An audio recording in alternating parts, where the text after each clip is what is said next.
পারভেজ হোসেন ইমন তিনি যুব বিশ্বকাপ জয়ের পর অত্যন্ত ভালো খেলছিল সেই সময়, কিন্তু জাতীয় দলে খেললেও সেখানে তিনি বারে বারে ব্যর্থ হয়।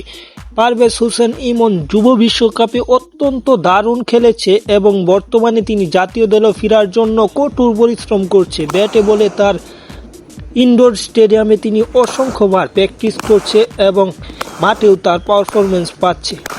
তার এই প্র্যাকটিসগুলোর মাধ্যমে তিনি অত্যন্ত ভালো করছে সাম্প্রতিক সময়ে ডিপিএল বা ঢাকা প্রিমিয়ার লিগে, এবং জাতীয় দলে ফেরার জন্য তিনি অফুরন্ত চেষ্টা করছে। সেই হিসাবে তার প্র্যাকটিসগুলো দেখলেই বোঝা যায়।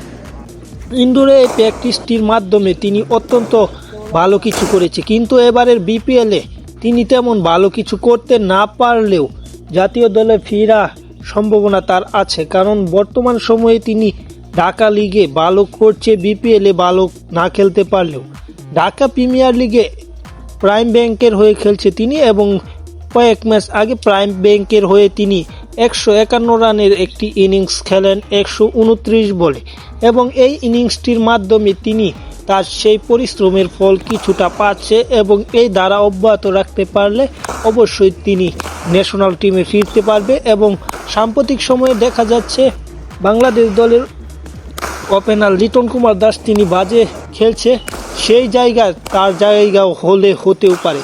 যাই হোক, খেলার আপডেট পেতে চ্যানেলটি সাবস্ক্রাইব করে পাশে থাকুন।